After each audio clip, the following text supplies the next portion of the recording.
Lucy Letby, on each of the 7 offences of murder and the 7 offences of attempted murder, I sentence you to imprisonment for life.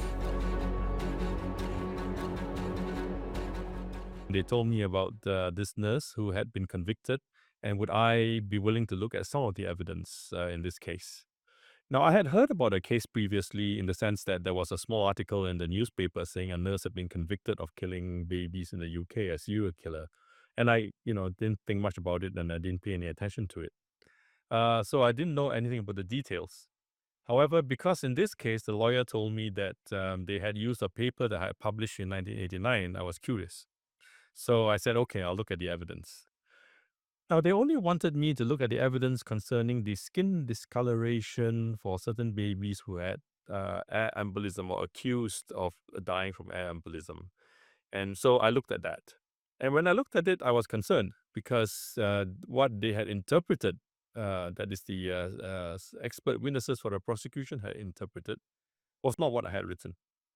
And so I went to her appeal, and I testified at Lucy Letby's appeal to say that that is not what I said in my paper, and they had interpreted it wrongly. Unfortunately, my testimony and evidence was disallowed because the British legal system is that if the evidence could have been available at the time of the trial, then it cannot be used during appeal.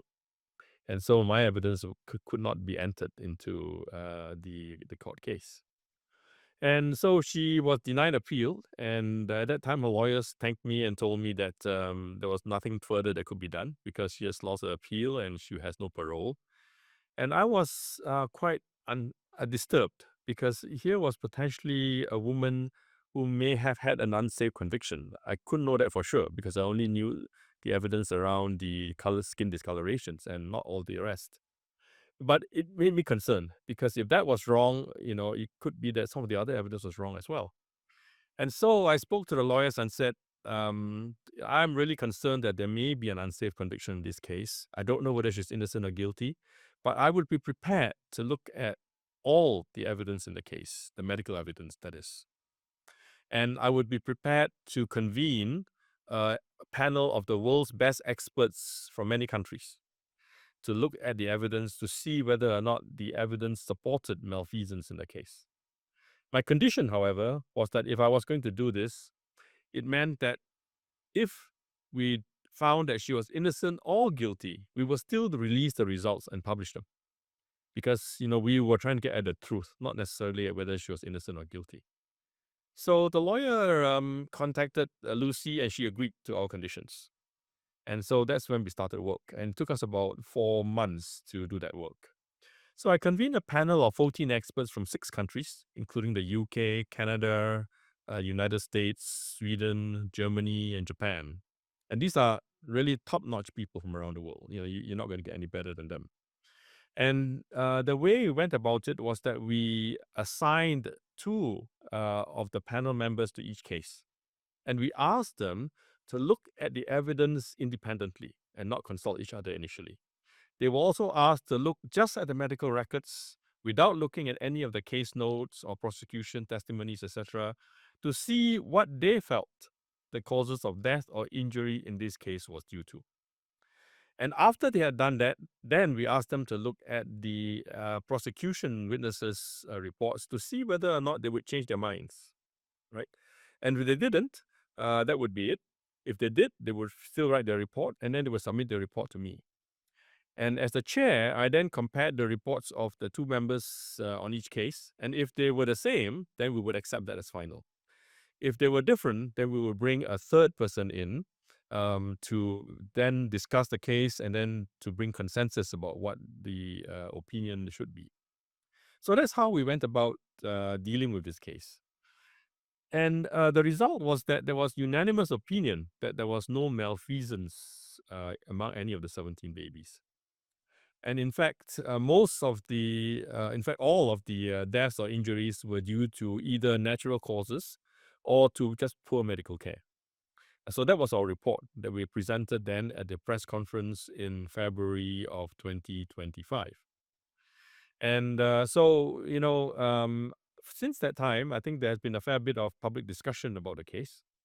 And more recently, there was a podcast featuring Dr. Paul Clark and Liz Hall and Caroline Cheatham with an article in the Daily Mail that claimed that we had made some errors in the paper that I had published in 2025. Because in the original review paper in 1989, there were 57 cases. In 2025, we updated that by bringing in all the additional cases that have been published after 1989 to see whether or not any of the clinical features and results, etc., had changed. So this new paper was published in 2025. And so what they claimed in the podcast was that, first of all, I had claimed during the press conference that air that is injected into the veins cannot move from the venous to the arterial system. So that's the first claim. The second claim they said was that, in fact, they had proof that that was not the case, and that there was evidence that air can move from the venous to the arterial system because they had found a new paper from Taiwan that said so. And they also had gone through our research and found that we had missed 4 papers, or up to 4 papers, they said. And if those cases had been included, it would have changed the conclusions. So basically, they questioned the credibility of my research and the integrity of what I was saying. So what I'm going to do now is to look at what they have said, because I think that they're all wrong, and to deal with each of their claims in turn and to see what the evidence actually says. All right. So the first thing they said was that at the press conference, I stated that it's impossible for air to pass from the venous to the arterial side. So to understand that, what I'm going to do first of all is to explain a little bit about air embolism, arterial venous, and then about skin rashes and discoloration, so that we understand what we're talking about. So air embolism occurs when air gets into the bloodstream or the circulatory system, and it can block the blood flow and cause circulatory collapse and death. So it's a very dangerous condition. And there are 2 kinds of air embolism. There's arterial and there's venous. So arterial air embolism occurs when air gets into the arteries, and the arteries are the blood vessels that supply the organs and the skin. So this is a very dangerous kind of air embolism, because if it blocks the supply of blood to the organs, the heart, the brain, the skin, etc., it can cause death. Now, venous air embolism, on the other hand, is air in the venous system, and the veins carry blood away from the organs and the skin to the heart. And so it is potentially less dangerous because it's actually carrying blood away from the organs, and the air bubbles will flow away. And these bubbles have to go through the lungs for oxygenation before they get recirculated to the rest of the body. And in the lungs, there is a fine network of blood vessels that usually will filter out all the air bubbles. So there is less of a danger. Now, in newborn babies, and especially premature babies, however, they sometimes have a small hole in the heart called the foramen ovale, and a small duct called the ductus ductus arteriosus, that is patent for a few hours to a few days after birth. And therefore, it's theoretically possible for air bubbles from the venous side to get into the arterial side by passing through these holes. The problem is that they face a pressure gradient. In other words, the pressure on the arterial side is higher than the venous side. So we would have to flow against a pressure gradient. All right. But it's theoretically possible. Okay. So that's our understanding of the air embolism. Now let's talk about the skin discolorations, which the podcasters called rashes. I prefer to call them skin discolorations because they are not all rashes. They're just really skin discolorations. And there are 3 kinds. The most important one is what is called the Lee sign. So the Lee sign is when you see bright red blood vessels superimposed upon a cyanosed or dark blue background of skin. Right? And this occurs because when you get air embolism, you get circulatory collapse. And so the body turns pale because of lack of blood supply, and then it turns blue because of cyanosis or lack of oxygen. And then as the bubbles of air begin to flow through the arteries under the skin to the body, um, the oxygen in the air bubbles oxygenate the red blood cells adjacent to them. And so those red blood cells then turn red. And that's why you see these blood vessels appearing in a bright red color, right? And it's very dramatic. What you see is like almost a tree evolving. So you see a dark blue body or skin in the baby. And then as these bubbles flow through, you see the blood vessels under the skin turning red, and they spread out like a tree from central to peripheral, like almost like a Christmas tree lighting up. But it only lasts a few minutes because the oxygen in the red cells then diffuse out into the tissues around it. And then those red vessels disappear. So it's not a blotchy rash, it's not a patchy rash. It is really a cyanosed or blue body, and you can see these blood vessels appearing on it like a tree and then disappearing over a few minutes. And I first noticed this almost 40 years ago now, when I was working in London, Ontario. And I was a junior doctor then, and I called my chief, who was Dr. Graham Chance, who was actually an Englishman who came to Canada and became the head of neonatology in London, Ontario. And he looked at it and he said, "This is fascinating because nobody has ever described this. And this can only happen in this condition." And so he called it the Lee sign, and that name has stuck since then. Right. So that's the one and only sign where if you see this, you can say this is air embolism because it's never been described in any other condition and physiologically wouldn't happen in other conditions. Okay. Now, there are two other kinds of skin discolorations that have been described. One is a generalized skin discoloration and one is a localized skin discoloration. So what do I mean by that? So think about generalized skin discoloration as if you go outdoors in the winter, and here in Canada it's minus 15, so it's pretty cold. And if you go outside without clothes, what you will see is that your body will turn pale very quickly. And then shortly after that, it will turn blue. So generalized skin discoloration is kind of like that. In other words, either your whole body or a big segment or part of your body turns color in a uniform color and is described usually as pale or blue or mottled, right? So that's generalized skin discoloration. The other is localized skin discoloration, which is similar to supposing, let's say, you have a fall and you hit your knee and you have a blue-black mark on the knee. Well, that's what we call a localized skin. It's a patch, localized skin discoloration. Now, both generalized and localized skin discolorations in air embolism are the result of lack of oxygen and circulatory collapse. And what happens when you have circulatory collapse and lack of oxygen is that the vessels in the skin will try to redistribute whatever blood it has to the skin to try and get blood supply to the skin because there's shortage of blood supply. And when they try to do this, some of the vessels will dilate, some will constrict, and so you see a patchy discoloration. And these patches can move because the blood vessels are trying to redistribute the blood. Right. So both generalized and localized skin discolorations are the result of circulatory collapse and lack of oxygen from any cause. It's not necessarily air embolism.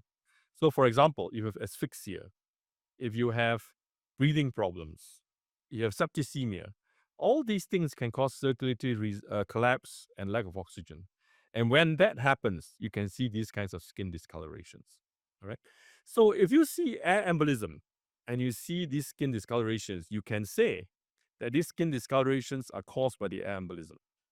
But if you see these skin discolorations and you don't see air embolism, you cannot conclude that these skin discolorations are due to air embolism because they can be due to a whole variety of different things, right?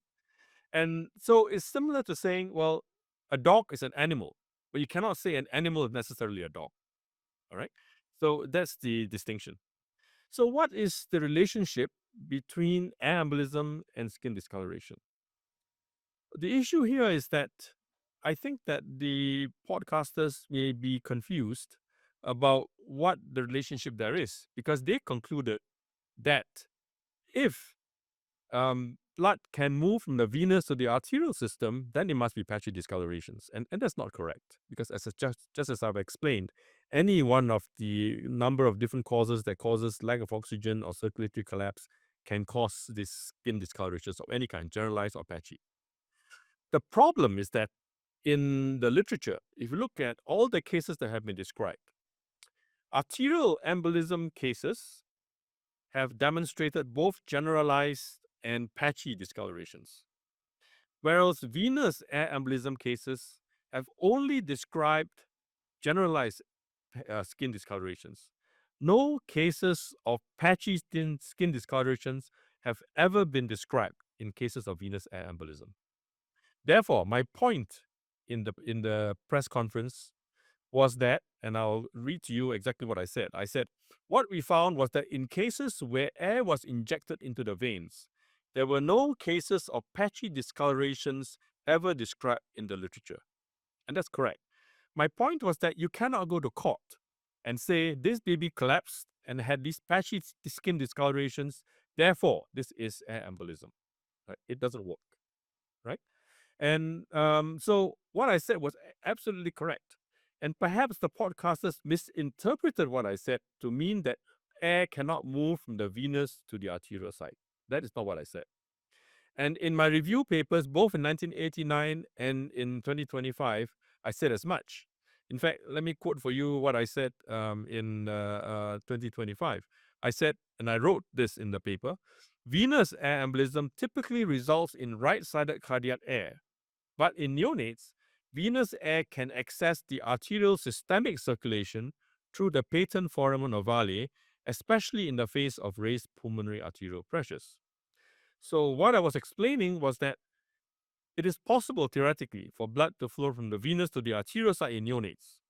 But in the literature, nobody has ever seen patchy discolorations in the babies. So you cannot go to court and say, if I see a baby collapse and had patchy skin discolorations, this is equal to air embolism, because nobody has ever described this. It's never been seen before, right? So that's too big a jump. One cannot say that. Now let's look at some of the evidence that the podcasters presented. So the first case they presented was a case from Taiwan that was published recently in November of 2025 that they claim was a case of venous air embolism and had pictures showing the Lee sign. And they said that was the Lee sign, right? So I went back and looked at this paper to see what exactly it said. And let me read for you what they said. They said that this was barotrauma, which is sort of a trauma from ventilation, and air rupturing from the alveoli directly into the pulmonary capillaries. Now, let me interpret what that means.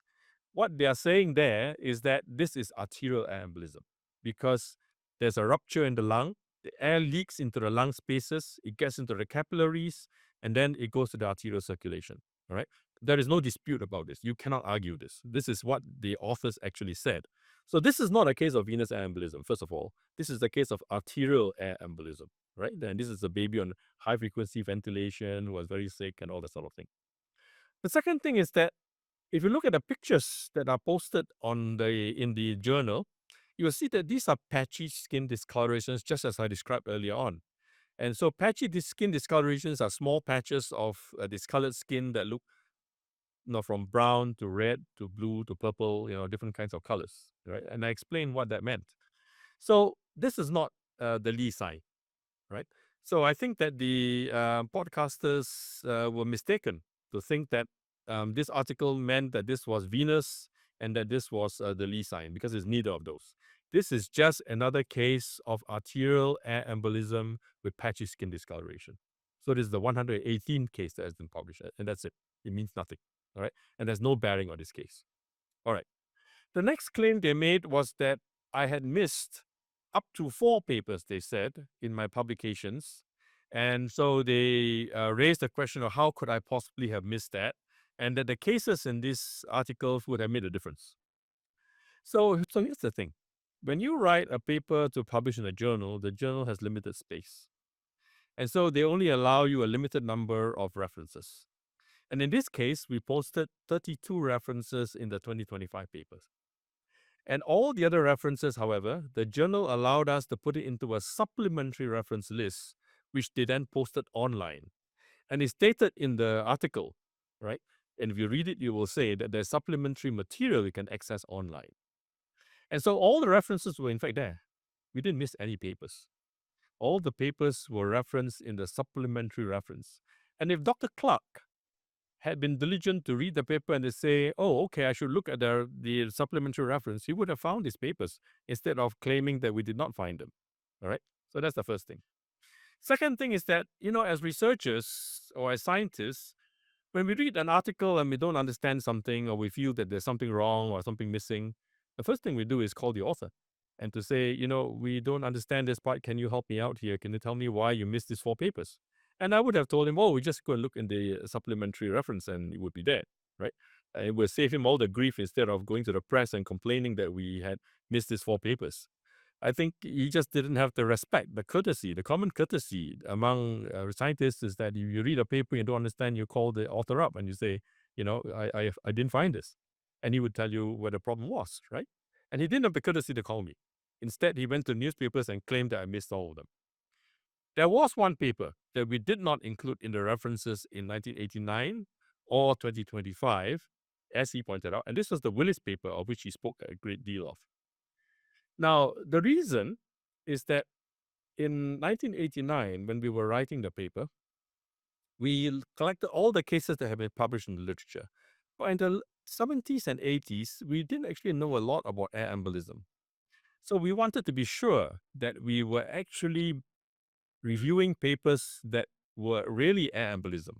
And if the authors perhaps may have made a mistake, in other words, the diagnosis was questionable, we did not want to include them so that we did not have wrong information. And most of the cases were actually quite good, except for this Willis paper. And the reason is this. The Willis paper described a baby who was 3.2 kilograms who had an air leak in the chest. So the lungs are ruptured and there was a collection of air in the middle of the chest cavity. And so they put in an IV in the scalp of this baby to give intravenous fluids.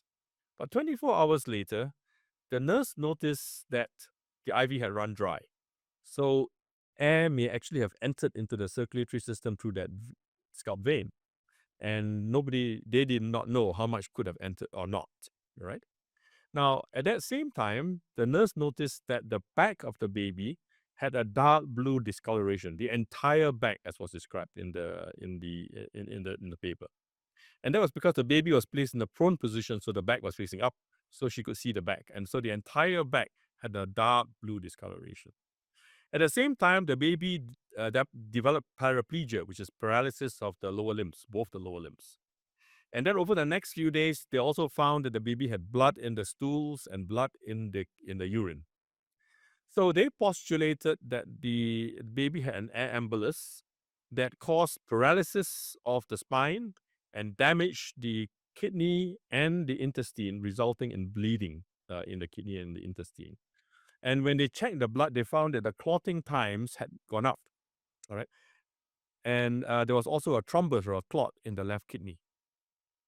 Now, it is certainly possible that air embolus can cause multi-organ injury, including the spine, the heart, the intestines, the kidneys.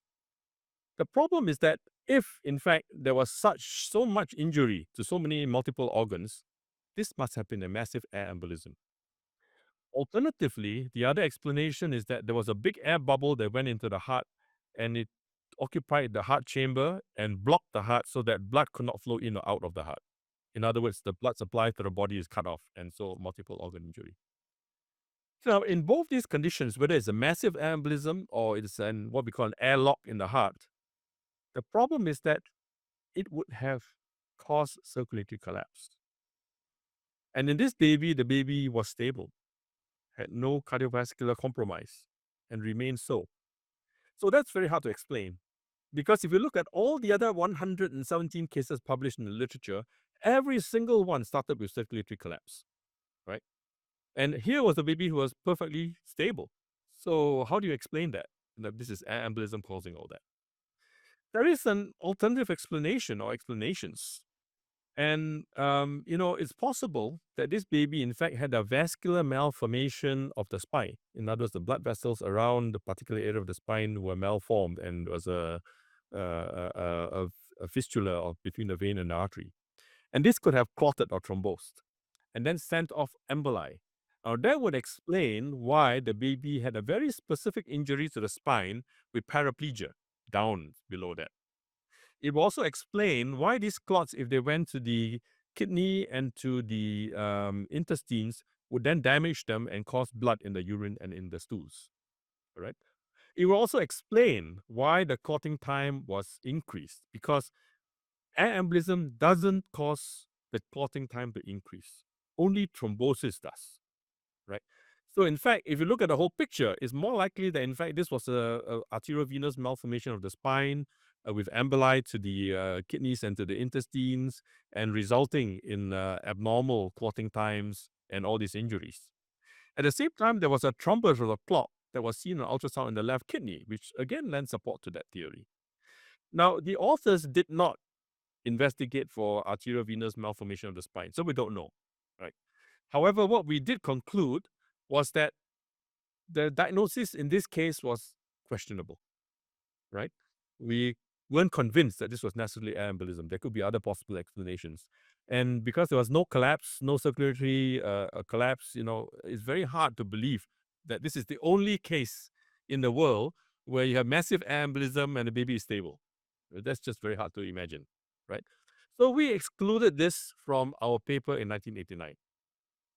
Now, in the 2025 paper, we stated very clearly in our paper that our methodology was that we accepted all the cases in the 1989 paper, and then we did a review of the literature starting from 1989 onwards.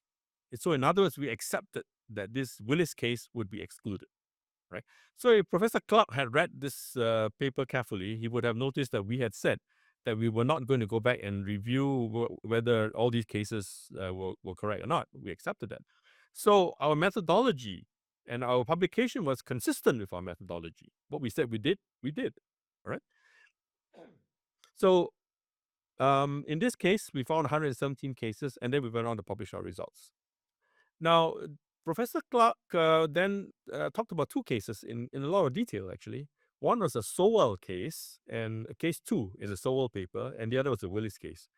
Now, the Willis case, I already explained that we excluded that because we didn't think it was air embolism. On top of that, Professor Clark said that, well, this baby had a big blue patch on his back.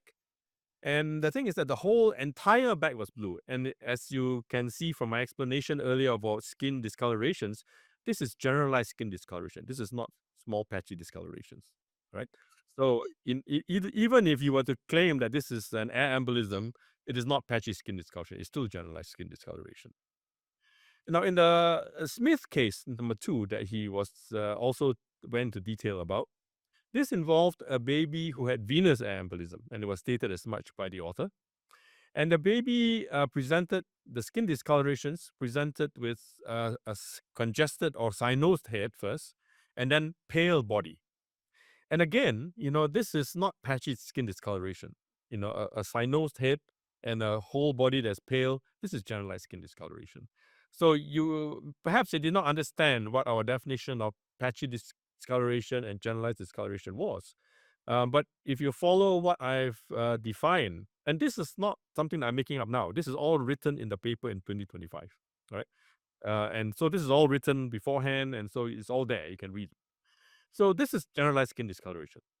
So in other words, our finding stands that no paper to date, no cases that have been described to date of venous air embolism has ever described patchy skin discolorations. And so the point that I'm making, and that I made at the press conference, is that if no cases of skin discolorations that are patchy have been described in venous air embolism, you cannot go to court and say this is air embolism because the baby had patchy skin discolorations. There is just no evidence to support that. Okay? So in summary, in other words, first of all, I think that the podcasters and Professor Clark made the wrong claim that I stated that air bubbles cannot move from the venous to the arterial side in the baby.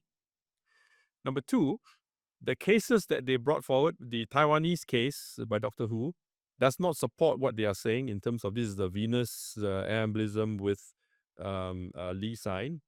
Number 3, the claim that we had missed cases was wrong because they did not do their homework. Professor Clark just did not look at the supplementary literature. And number 4, even if he was concerned about that, he should have just called me, and he didn't. And that would have cleared up the matter for him. All right. And instead, number 5, they then went and made a big announcement to the world that my research was no good, that what I said was wrong, and that he questioned my credibility and integrity as a researcher. And, he made a big speech in his podcast about how if you're going to make a big announcement to the world, that you need to be sure that what you are saying is correct and you have done all your homework and all that. And maybe Professor Clark needs to follow his own advice. I think there's a problem with everything that they've said in this podcast. And I think it's important to realize that, I've had a fair bit of experience with embolism. And during my time, I don't keep count of these things, but from my best recollection, I've seen 8 cases of neonatal embolism. That's not very many. It's only 8 cases. But since there are only 118 described in the literature, I suspect that I've probably seen more than most neonatologists around today. And I was involved in the early stages with a lot of the work that went into the preparation of the protocols, preventive measures, etc., that we now have in our hospitals so that we don't see them anymore, right? So, for example, I remember there was a case of venous embolism where we found that the buretrol, which is a component of the IV system, had cracked spontaneously. And so we called up the manufacturer and we said, your material is too brittle. It doesn't withstand normal handling and you need to change that. And so they did. They changed the material so that it is hardier and would not just crack easily. There was another case I remember where the plastic IV tubing cracked. And that again caused embolism because air got into the tubing. And so we realized that what was happening was that we were using metallic clamps to control the flow of fluid in the IV. And those clamps were damaging the IV tubing. So we got rid of all those metal clamps, and we changed them to plastic 2-way or 3-way taps so that metal clamps are not used to damage the IV. And that made it much safer. Now everybody uses that. Nobody uses those metal clamps anymore, right? In another case, I remember the IV ran dry. And so we put in place filters for air, alarms if air goes in, using pumps to control the infusion, etc. So we actually, and it's not just me, it's a whole number of different people. It's just that I was of that vintage at the time when these things were happening. So I think that the podcast was wrong. I think all the material there was wrong. What they said was wrong, and what they did was wrong. I appreciate that many people are interested in this topic because of the case, and that people are trying to learn. And I think that, one has to be careful to make sure that one interprets all the information that's out there correctly. Because if you interpret the information wrongly and misunderstand what you're reading, it could create a lot of problems. You're rejecting the idea that any of the discoloration reported in the babies from the Lucy Letby convictions link to air embolism. That's a fair summary. That's correct. So the thing is this. The Dr. Evans basically said that he used 5 criteria for diagnosing air embolism, and this he in his court testimony. The first was that the babies collapsed when they were stable. The second was that there was no possible medical reason to explain why the baby collapsed. Right? The third was that there were these unusual skin discolorations that were characteristic of air embolism. The fourth was that the babies could not be resuscitated. And he says that in this modern day and age, all babies can be resuscitated, but these babies were unresponsive to resuscitation. And the fifth was that in one particular baby, baby D, there was air in the x-rays taken post-mortem after the baby died that showed air in the great vessels. So because of these 5 criteria, he said that he diagnosed air embolism. So let's go through them. The first 2 are the key elements, the critical elements, all right? And he said that the babies collapsed when they were otherwise stable, and there was no reason to think that why they would collapse. And secondly, that there was no possible medical explanation that could explain why the baby collapsed. Therefore, it can only be air embolism. When the international expert panel examined all these babies, they found to the contrary. what they found was that these babies were in fact very sick babies and who were deteriorating. And there was evidence in the chart based on the blood gases, the acid-base balance, the coagulation profiles, etc. All very clear evidence showing that these babies were sick and getting worse and that they were missed. Right? So they were not stable babies as he claimed. That was the first thing. The second thing was that they found alternate causes of death or injury. So, for example, in one baby, they found that this baby had pneumonia and severe pneumonia, and then the pneumonia was actually getting worse, right? So, as one of the panel members who examined this case said to me, I cannot imagine why anyone would think this is anything other than the pneumonia and the sepsis getting worse. Because this baby was really sick from the pneumonia and it was getting worse, it was not stable, and then he collapsed and died, right? So the baby wasn't appropriately treated because antibiotics had been missed for a long time. The first two contentions that he made were wrong. So if the babies were not stable and there were reasons why these babies collapsed and died, then you cannot go around looking for air embolism. So that's the first thing. There are reports of skin discoloration. Do they fit with the other explanations for causes of death, in your opinion? Yes, because skin discolorations of this nature, unless it's the Lee sign, can arise from anything that causes circulatory collapse and lack of oxygen. So if you've got pneumonia, so for example, if you've got severe pneumonia and then you have circulatory collapse, you can get skin discolorations. As simple as that. And these are dying babies. So by definition, they're suffering circulatory collapse, they're desaturating. So this is why it's no surprise that there are reports of mottling or discoloration. In summary, is skin discoloration potentially a distraction in this case? Absolutely. Skin discoloration is a total distraction because even in air embolism, only 10% of babies who collapse show any skin discoloration. So it's not even a common thing, it's a very uncommon thing. And to think that in the Lucy Letby case, 9 cases had air embolism and skin discoloration due to the air embolism is very hard to imagine statistically. All right. So it's just a distraction. It has no bearing at all on air embolism. Unless you see the Lee sign, skin discoloration has no meaning. We have to be very clear about that. The problem that skin discoloration has become an issue is because Dr. Evans made it an issue. Dr. Evans said that skin discoloration shows that this is air embolism. It doesn't. The fourth thing he said was that these babies collapsed and could not be resuscitated. And he said in this modern day and age, all babies should be resuscitable. Oh, that's not true. If that was the case, all babies will not die. They will all be resuscitated. Babies die. We resuscitate, it fails, and babies die. I mean, that's how it works, right? I'm sorry, it's just not true. And the last case he said was that in one case, there was air on the post-mortem X-ray in the great vessels. So here's the problem. The X-ray was taken 3 days after death. And we know there are very good studies showing that if, first of all, a baby had cardiopulmonary resuscitation, 89% of them will have air in the bloodstream. So this is when a baby collapses, is not breathing, has no blood pressure and no circulation. So what you do is you try to give air by pumping air into the chest, either through a tube in the lung or through a mask, and then you do compressions on the chest to try and get the heart to start again. All right, and these are both very traumatic events. Either one or both of them can cause rupture in the small blood vessels in the lung and of the tissue in the lung that allows air to get into the bloodstream. Okay, and so what they have found in the research is that 89%, that's almost 90% of babies with cardiopulmonary resuscitation will have some air in the bloodstream, right? So 90%, right? So in other words, if you have a baby with cardiac resuscitation, then you find air in the bloodstream, it could be due to what you did rather than some other cause of air embolism. That's the first thing.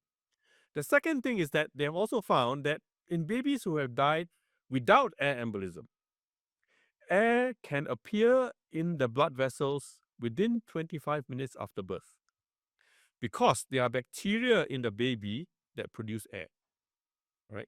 So if you want to be sure that there is that there is no air, or rather, if there is air in you want to be sure this is air embolism, you have to take that X-ray within half an hour of death.